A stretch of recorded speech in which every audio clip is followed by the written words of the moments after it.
TVT au cœur de l'information.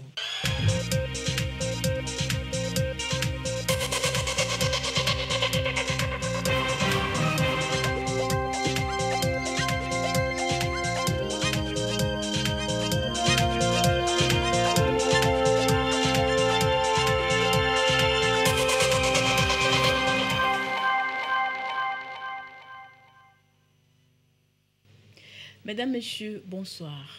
Événement majeur pour le Togo, c'est bien son éligibilité au programme compact du MCC. L'annonce a été faite ce mercredi 14 décembre 2022 par le président des États-Unis d'Amérique, Joe Biden. Lomé, capitale de la lutte contre la tuberculose, la 7e réunion des coordonnateurs des programmes nationaux de lutte contre cette maladie a rassemblé à Lomé des délégués de 27 pays. Ils mènent des réflexions sur l'amélioration de la prise en charge de la tuberculose dans les pays concernés. Et puis, Halima Cissé est de retour au Mali. Cette jeune malienne qui a donné naissance à 5 filles et 4 garçons en mai 2021 au Maroc a été accueillie par la ministre malienne de la Santé. À suivre en fin d'édition. C'était les titres de cette édition. Bienvenue, voici le journal. Le chef de l'État, Faure Essozimna Gnassingbé, a pris part ce jour à Washington au forum d'affaires USA Business Forum dans le cadre du Leaders Summit. Au cours de cette rencontre, le président Joe Biden des États-Unis d'Amérique a annoncé l'éligibilité du Togo au programme compact du MCC, ceci pour accélérer le développement économique du Togo. En enviant cette conférence publique axée sur le rôle de l'auteur d'alerte dans la lutte contre la corruption au Togo, une rencontre voulue par l'autorité de régulation de la commande publique, elle se tient dans le cadre de la célébration de la journée internationale de lutte contre ce fléau. Tazinambaga. En plus de leur complexité, les actes de corruption sont le plus souvent invisibles et entourés d'une certaine omerta, ce qui rend leur répression difficile, voire quasi impossible sans la dénonciation. Cette dénonciation citoyenne est faite par certaines personnes appelées lanceurs d'alerte. Ce sont effectivement des personnes physiques ou morales qui ont de l'information qu'ils estiment vraie et qui peuvent permettre donc d'attirer l'attention sur un fait de violation. Ils ont effectivement un rôle, ils peuvent aider à signaler un certain nombre de choses. Au Togo, le phénomène de lanceur d'alerte ou d'auteur d'alerte, comme le nomme la loi, prend de plus en plus de l'ampleur ces dernières années. Au niveau de l'autorité de régulation de la commande publique, nous disposons d'une cellule d'investigation et cette cellule d'investigation reçoit un certain nombre de dénonciations. Et depuis l'adoption du décret 2019 portant code d'éthique et d'ontologie, couplé aux communications que nous faisons, nous avons vu le nombre de dénonciations augmenter entre 2020 et 2021.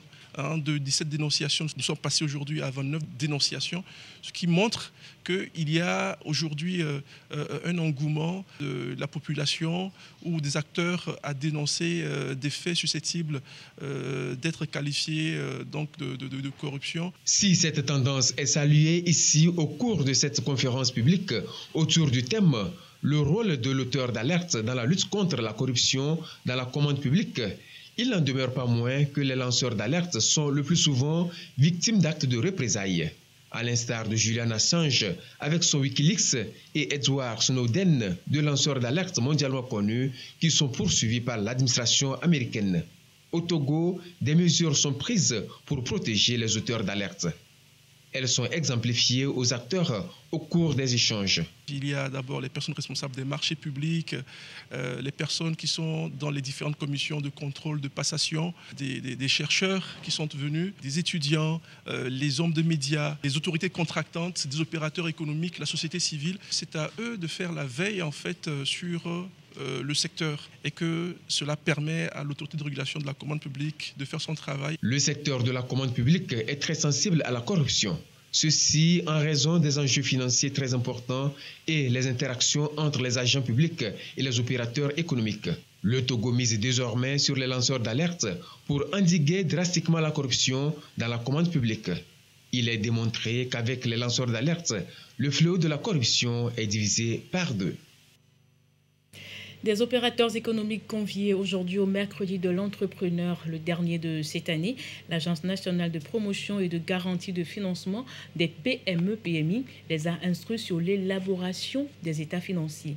Esther Diato, Sandra Aziagbe. L'état financier, une source d'information essentielle pour la viabilité des entreprises. Il se présente sous diverses formes et reste recommandé par l'OHADA. C'est donc un outil de gestion très important dont les rudiments sont ici partagés avec les jeunes entrepreneurs. D'abord, il faut que nous essayions de sensibiliser les PME sur l'importance de l'élaboration des états financiers. Non seulement c'est un outil pour elles-mêmes pour apprécier leur propre rentabilité, mais c'est par là que l'administration fiscale, l'OTR, va donc déterminer les impôts. Deuxièmement, on va essayer de leur montrer le cheminement. La maîtrise des états financiers et les fondamentaux pour son élaboration, loin d'être une contrainte, revêt des avantages pour les PME, PMI. Il y a des avantages que les PME peuvent tirer des états financiers, qui sont pour l'essentiel des outils de pilotage, des outils de gestion qui peuvent les aider à mobiliser les financements et à accéder au marché public. En ce qui concerne les états financiers, nous avons des partenariats avec les cabinets comptables et les cabinets des expertises comptables qui appuient les PME dans l'élaboration de leurs états financiers. L'Agence nationale de promotion et de garantie de financement des petites et moyennes entreprises se félicite des rencontres mensuelles tenues avec les entrepreneurs, soit 12 mercredis de l'entrepreneur durant l'année 2022. 120 élèves avocats seront formés en un an au centre de formation professionnelle des avocats du Togo. Les cours ont démarré ce lundi. Le barreau et l'ordre des avocats du Togo veulent, à travers cette initiative, former des avocats compétents pouvant contribuer à assurer et défendre les droits humains. Gisèle Kozona, Marie-Ange Bidard. Le Centre de formation professionnelle des avocats du Togo, CFPA Togo, inaugure sa première promotion. 120 élèves avocats font leur rentrée. Ils y sortiront nantis d'un certificat d'aptitude à la profession d'avocat, CAPA. Avoir au moins un Master 2 en droit, être de nationalité togolaise ou ressortissant de l'espace UEMOA sont entre autres critères d'admission à cette école des avocats. Le premier règlement d'exécution indique que la préparation à l'examen du CAPA est assurée par un centre de formation professionnelle des avocats dont chaque barreau définit les modalités de création et de fonctionnement. Le test énumère les matières sur lesquelles portent les enseignements, leur volume horaire, les coefficients, le caractère obligatoire des cours, les conditions d'accès à l'examen et les modalités de publication de la liste des admis. Le second règlement d'exécution réglemente la formation initiale, celle qui est dispensée aux avocats stagiaires après la prestation de serment. La formation continue obligatoire qui concerne tous les avocats et la spécialisation. Tous les deux règlements d'exécution ont ainsi opté pour un centre de formation professionnelle des avocats comme l'institution chargée des formations où les cours seront dispensés par des avocats, des universitaires et des professionnels aux compétences avérées. Les activités qui seront menées par ce centre vont se diversifier et seront portées par des enseignants de haut niveau. L'Institut sera également un carrefour d'échange et d'enseignement pour les praticiens du droit et de la justice. Vous avez fait le choix de devenir avocat, c'est-à-dire de défendre, de conseiller, d'aider des personnes. Vous avez fait le choix d'un beau métier qui s'exerce de 1000 façons. Un métier de grande liberté, quoique un peu stressant. Un métier aussi d'avenir. Vous avez vu juste, car avocat, nous avons une place à part dans la cité qu'il est temps d'habiter pleinement. C'est-à-dire en assumant les responsabilités qui sont les nôtres. Responsabilité de dire, responsabilité de traduire, d'expliquer, de transmettre les principes du droit, l'importance du droit, la force du droit. Responsabilité de rappeler inlassablement que la règle nous protège et nous permet de vivre en société. Durant une année académique, ces futurs avocats vont beaucoup apprendre sur la profession d'avocat et ses pratiques. Dans l'actualité également, la 7e réunion de lutte contre la tuberculose dans les pays d'Afrique de l'Ouest et du Centre. Les délégués venus de 27 pays vont coordonner les activités pour des réponses régionales de riposte efficaces contre cette maladie. Arnaud Kilio. Atteindre les objectifs d'élimination de la tuberculose, les pays d'Afrique de l'Ouest et du Centre mutualisent leurs efforts à Lomé en cette 7e réunion des programmes nationaux de lutte. La tuberculose, c'est un problème de développement. Développement parce que ça touche la couche la plus productive de la population. Au niveau de chaque pays, on a un laboratoire de référence et puis on a un réseau de laboratoires. Le laboratoire de référence coordonne ce réseau de laboratoires. Au niveau régional, on a un laboratoire qu'on appelle supranational qui aide donc les laboratoires nationaux de référence pour que ces laboratoires nationaux de référence puissent jouer efficacement leur rôle. Ces réunions conjointes favorisent la collaboration entre les programmes nationaux de lutte et les laboratoires de référence pour la prise en charge de la tuberculose dans chaque pays. Nous avons la société civile et les ONG qui nous aident à pouvoir travailler avec les communautés. Mais il faut les moyens pour pouvoir travailler avec eux, pour pouvoir les sensibiliser, pour qu'ils puissent comprendre que la tuberculose existe encore. Parce que la tuberculose a des connotations un peu spirituelles dans nos communautés. Il faut un travail pour pouvoir essayer de sortir de ces préjugés-là, pour qu'ils puissent comprendre que la tuberculose reste encore un vrai problème de santé publique. L'OMS-TDR appuie les deux entités africaines à créer une dynamique favorable à la conduite et à la conception de la recherche opérationnelle sur la tuberculose. Ici, on a 27 pays qui se regroupent et on va durant tous ces 3 jours discuter des problématiques clés de la tuberculose de l'enfant, de la tuberculose dans les zones d'insécurité, de la tuberculose dans le financement, enfin toutes sortes de thématiques. Et nous, à l'OMS-TDR, on aide à voir comment on peut optimiser ces stratégies et puis comment on peut démontrer aussi que ça marche pour après des petites expériences à petite échelle puissent être mises à plus grande échelle au niveau national. À terme, l'on pense à l'adoption d'une approche universelle de dépistage et de traitement de la tuberculose avec de nouveaux schémas thérapeutiques élaborés par les pays membres. Santé sexuelle et reproductive, comment offrir aux jeunes et adolescents un environnement favorable à l'accès aux informations et services de qualité en la matière. En réponse, le projet Ado Avance Ensemble, projet porté par l'Association togolaise pour le bien-être familial ATBF. Nestor Mouzou. Les adolescentes, surtout celles qui ne sont pas scolarisées et qui vivent en milieu rural, ont un accès limité à l'information et aux services en matière de droits en santé sexuelle et de la reproduction. Cette situation entraîne des grossesses non désirées et des avortements clandestins pour la plupart.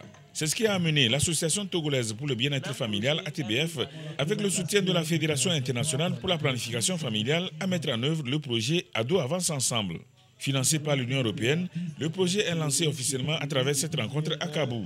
Il sera exécuté dans les districts sanitaires de Bassar et de Dankpen dans la région de la Kara et dans ceux de Oti et de Oti Sud dans la région des Savanes. Vous savez qu'il y a le manque de communication entre les parents et leurs enfants à la maison.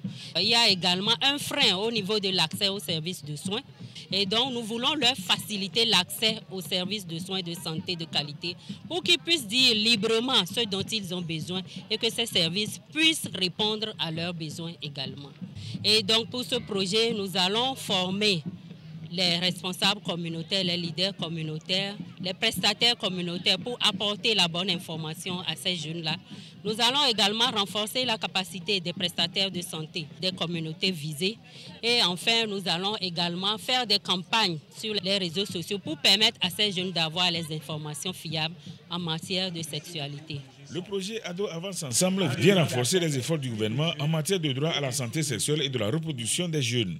Le représentant du ministre des Enseignements primaires, secondaires, techniques et de l'artisanat s'en réjouit. Beaucoup de jeunes sont détournés par les prédateurs sexuels qui donc les conduisent vers les maladies sexuellement transmissibles, donc les infectent et puis ensuite les engrossent.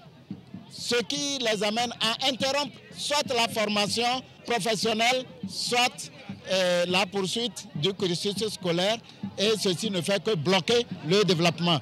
Et donc, ce projet vient réveiller la conscience aussi bien des filles que des garçons pour une prise en charge de la gestion sexuelle responsable.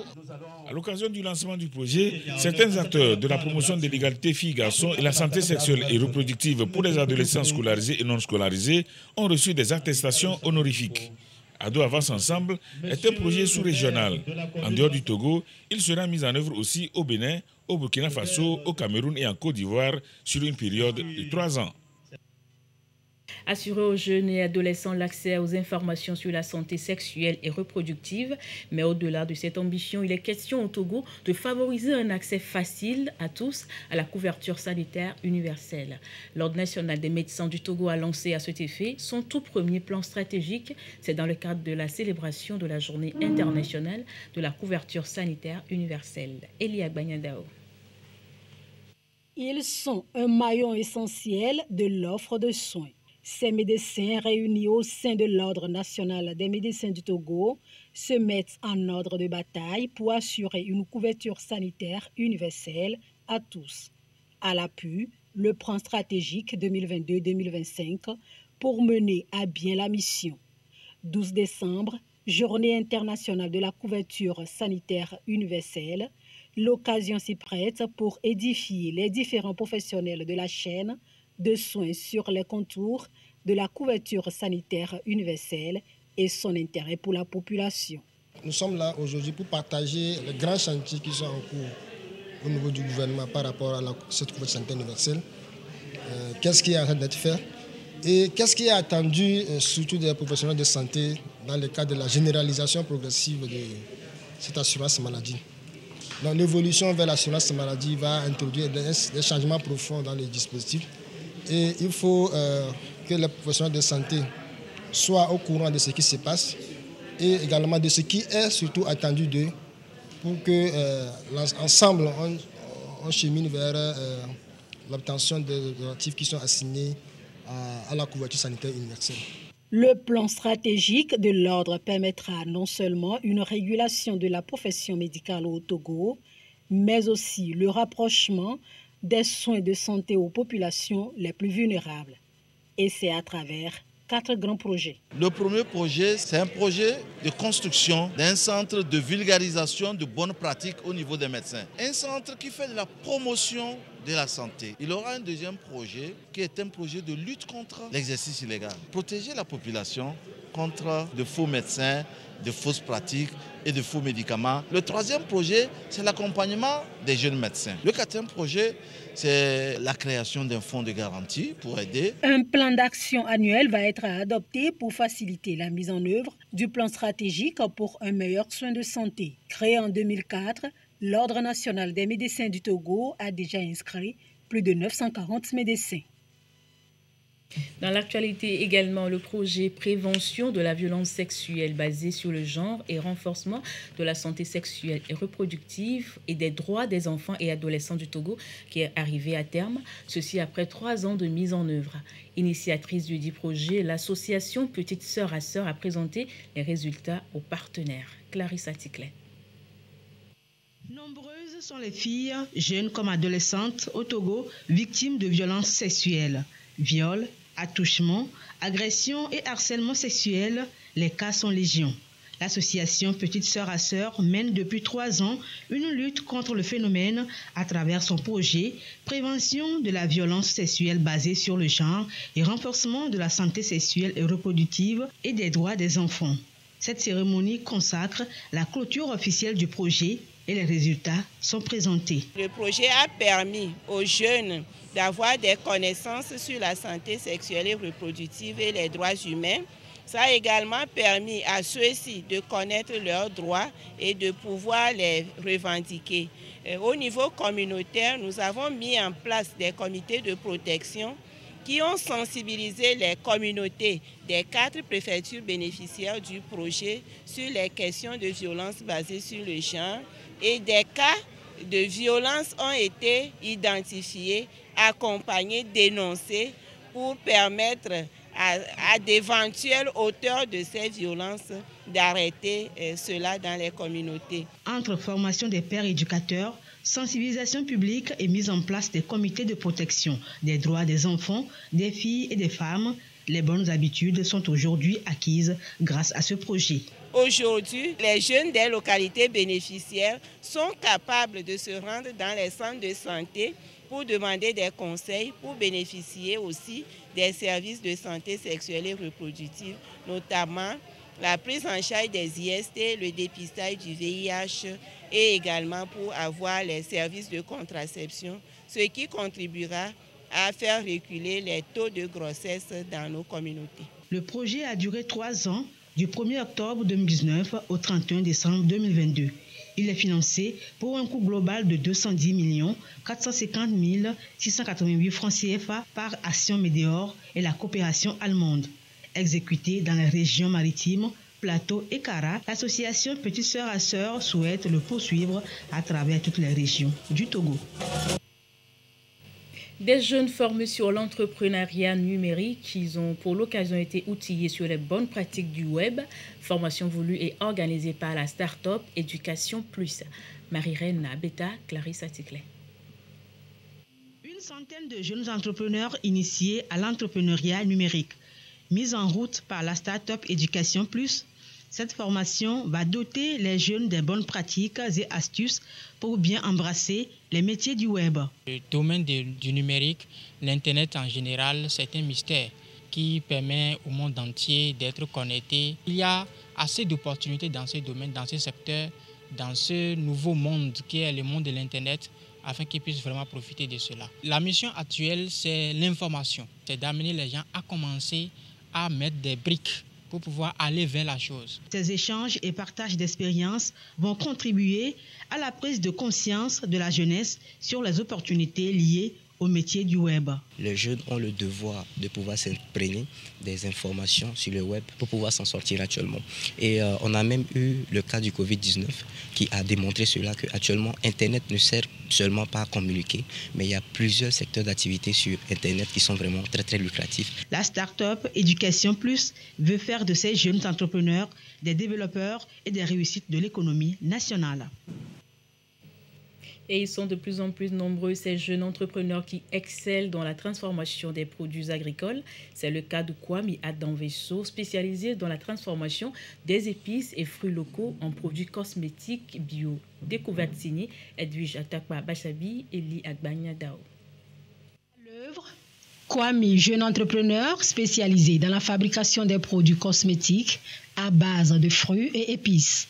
Tout a commencé après sa formation universitaire. La plupart des produits cosmétiques, c'est des produits qui sont faits à base des produits chimiques. Et après 10 ans en allant, ça commence à créer des problèmes. Si vous voyez nos mamans, nos soeurs, il y a toujours des problèmes. Or, on a des produits naturels avec nous ici.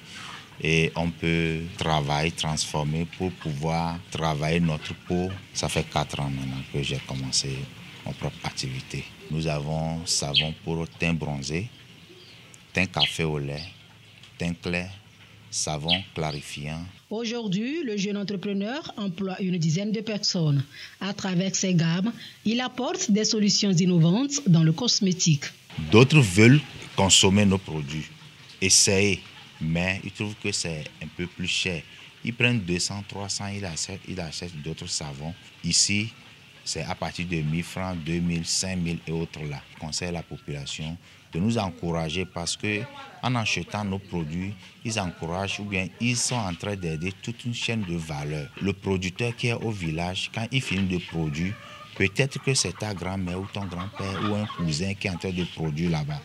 Et au lieu qu'il va t'appeler et te demander « donne-moi 5000, donne-moi tant, j'ai pas de quoi », mais si tu nous encourages, on va payer en quantité et il n'aura plus besoin de nous déranger en ville ici encore. Avec un savoir-faire et des recettes qu'il sait bien garder secret, Kwame et sa maison K2AD produisent savon, pommades et shampoings pour traiter divers problèmes de peau, recettes de papaye pour lutter contre les taches, le vieillissement de la peau, l'élimination des cellules mortes. Même la fatigue a un remède par ses combinaisons de souchet, curcuma et nigel. Entretenir sa peau, c'est recommandé, mais naturel, de préférence et avec les produits locaux. Voilà qui est encore mieux. Adapter les cultures aux évolutions climatiques et aux maladies, le sujet a rassemblé professeurs, chercheurs et experts agronomes sur invitation de l'Institut togolais de recherche agronomique ITRA. Ils veulent mieux gérer les ressources phytogénétiques et l'adapter au traité international sur ces ressources. Arnold Kilio. L'utilisation des ressources phytogénétiques se présente aujourd'hui comme alternative aux défis environnementaux et socio-économiques auxquels l'agriculture fait face. Un cadre légal rigoureux encadre et surveille néanmoins cette ouverture. L'organe directeur du traité international sur les ressources phytogénétiques oblige les États à régulièrement actualiser les textes en la matière. C'est un instrument qui est basé sur la coopération entre les États membres. Le but, c'est de faciliter l'échange des ressources phytogénétiques pour l'alimentation et l'agriculture entre tous les pays membres, d'assurer qu'on peut tous continuer à bénéficier de ces ressources phytogénétiques qui nous nourrissent tous.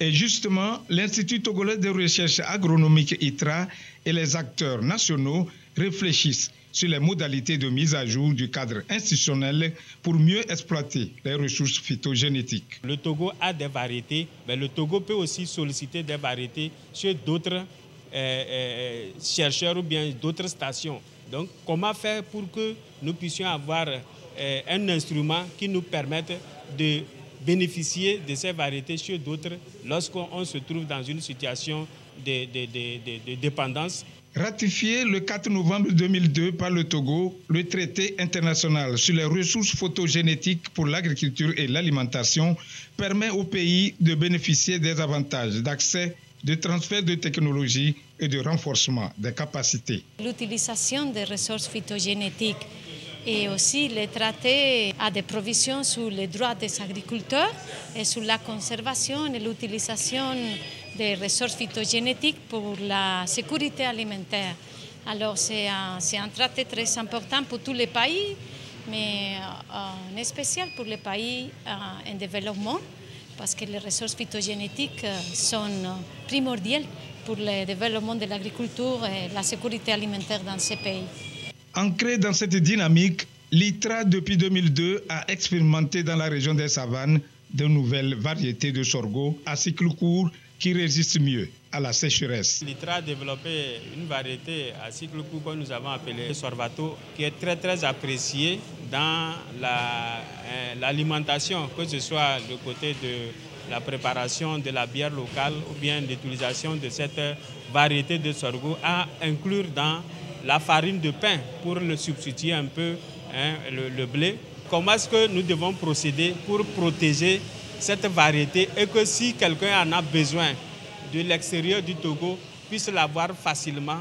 C'est dans cet objectif-là que nous nous retrouvons aujourd'hui pour que nous puissions définir les tests qui nous permettent de partager. Les mises à jour périodiques du cadre institutionnel de l'utilisation des ressources photogénétiques permettront à l'ITRA d'élargir son expérience vers d'autres céréales afin de diversifier les cultures et booster la production.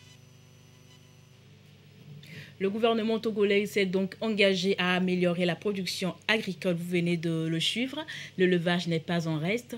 La mise en place des zones d'aménagement de production bovine, une nouvelle option pour éviter tout conflit et assurer une production de qualité et en quantité suffisante. Désiré Aloye.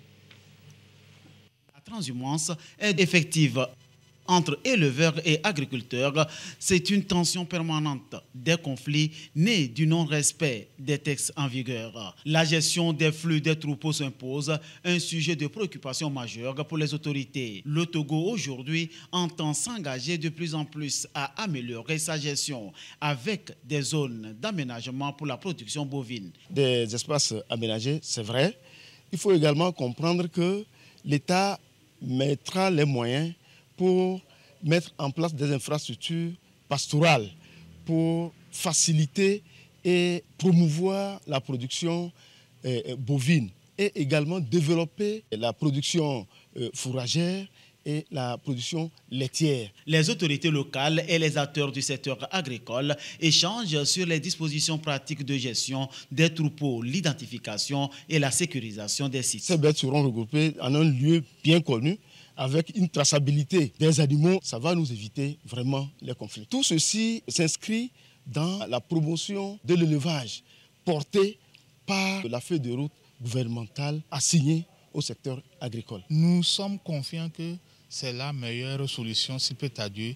Elle va marcher, elle est pragmatique et elle va répondre aux attentes des autorités. Donc avec ces nouvelles installations, les forages, l'eau de qualité, les herbes de qualité, ça ne fait qu'améliorer les conditions sanitaires de la population consommatrice. Avec cette initiative, ça nous permettra de profiter de meilleurs soins, profiter de bonnes herbes et de meilleure qualité. Nous remercions le chef de l'État et nous sommes partants et nous sommes prêts à accompagner ce programme. Juste une volonté affichée face au respect des textes réglementaires pour éviter tout conflit. L'élevage et l'agriculture sont deux secteurs complémentaires qui contribuent à la croissance économique.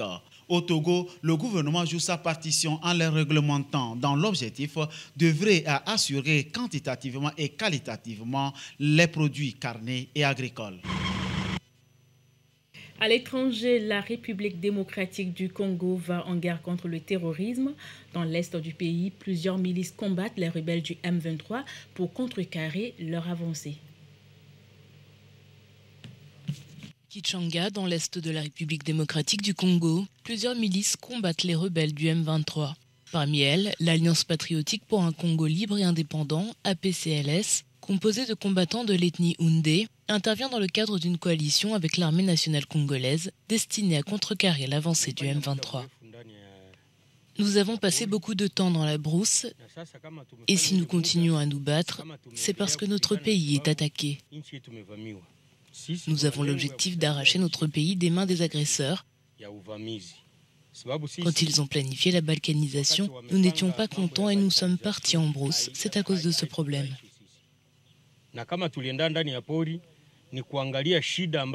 Ces derniers mois, le M23 a conquis une partie du territoire de Rutshuru, près des frontières avec l'Ouganda et le Rwanda.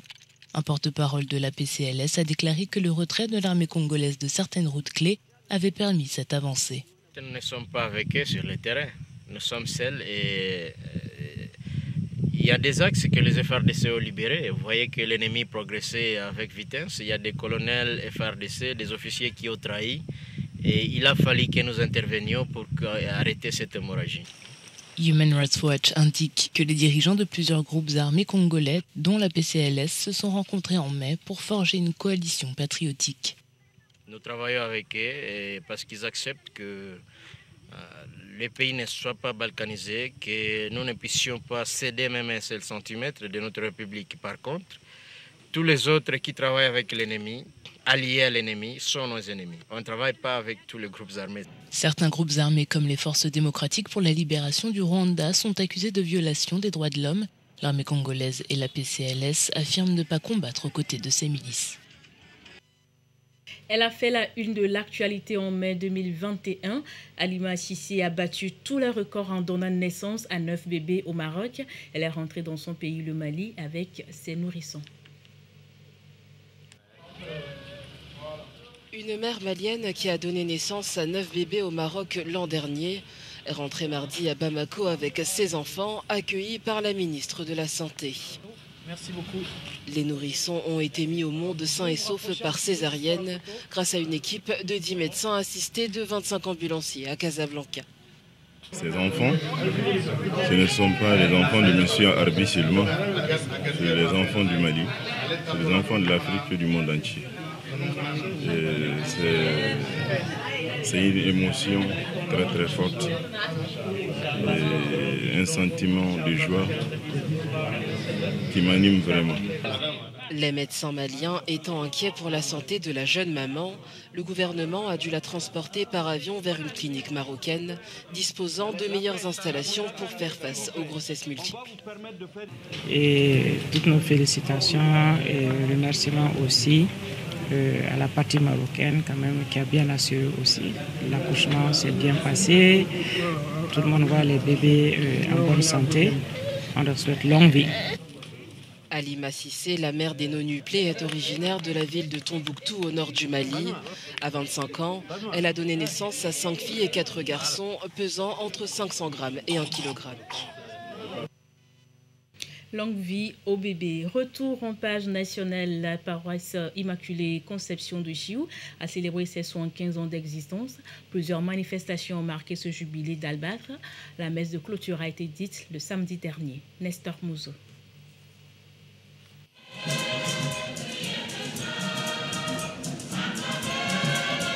Messe spéciale à la paroisse Immaculée Conception de Chiou. Cette paroisse est en fête. Elle souffle ses 75 bougies de vie. Cette messe marque la clôture des activités prévues pour célébrer ce jubilé d'Albâtre, pour rendre grâce à Dieu pour ses bienfaits et merveilles en faveur de la paroisse.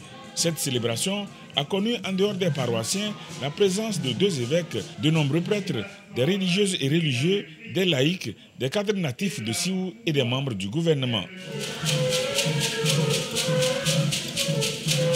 75 ans dans la vie d'une paroisse, c'est beaucoup. À l'heure de ce jubilé d'Albâtre, le curé de la paroisse Immaculée Conception de Chiou s'est réjoui des fruits qu'elle porte.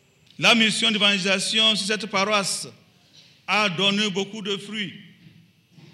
Nous avons eu la grâce d'avoir 2 évêques, 43 prêtres diocésains, 23 prêtres religieux, 25 religieux et 73 religieuses. En plus des consacrés, les baptisés sont au nombre de 19 217. Voilà la raison pour laquelle nous devons rendre grâce au Seigneur. Le canton de Chiou a été béni, car aucun canton au Togo n'a eu cette grâce. À travers son homélie, l'évêque du diocèse de Kara a souligné que, en même temps que les anniversaires donnent l'occasion de se réjouir, ils constituent des moments de ressourcement et d'éducation, d'enrichissement et de découverte. Il a demandé aux fidèles d'œuvrer davantage pour que la parole de Dieu s'enracine et s'étende. Pour Monseigneur Jacques Dankalonga, le vrai jubilé, c'est au ciel qu'il aura lieu. Filles et fils, natifs et habitants de cette paroisse, vous faites bien de marquer les 75 ans de cette paroisse par ce jubilé que nous clôturons aujourd'hui. Au ciel, ce sera le vrai jubilé. Un jubilé qui n'aura jamais de fin. Un jubilé qui n'est pas succession des années, mais instant toujours actuel, rempli de la joie, de la contemplation de Dieu. Je souhaite à tous et à chacun de parvenir à ce jubilé. Car c'est pour cela que nous avons été créés, sauvés et sanctifiés. C'est vers ce jubilé que nous allons. Informé de la célébration de ce jubilé d'Albâtre, le pape François a adressé un message aux paroissiens de l'église de Chiou. Message dans lequel il invoque par l'intercession de la Vierge Marie une nouvelle abondance de grâces divines. L'arrivée de Monseigneur Ambroise Kotamba Djoliba a été un moment émouvant au cours de cette célébration. Malgré son âge avancé et diminué par la maladie, Monseigneur Djoliba n'a pas voulu rater l'événement. L'évêque émérite du diocèse de Sokodé fut curé de la paroisse Immaculée Conception. En plus, il a été le premier natif de Chiou à avoir été consacré prêtre. L'histoire de la paroisse de Chiou va continuer par s'écrire. Une partie de cette histoire a fait l'objet d'expositions dans l'ancien bâtiment de l'église. Photos des curés qui se sont succédés, celles des prêtres et sœurs appelés à des hautes charges nationales et internationales. Les noms des religieuses et religieux, c'est l'essentiel de ce qui a été exposé. Ainsi s'achève votre journal préparé par l'ensemble de la rédaction et de la réalisation. Mais avant de nous séparer, cette information, événement majeur pour le Togo, c'est bien son éligibilité au programme compact du MCC. L'annonce a été faite ce mercredi 14 décembre 2022 par le président des États-Unis d'Amérique, Joe Biden. Merci à vous d'avoir suivi ce journal. Bonsoir chez vous en compagnie de nos programmes. Au revoir.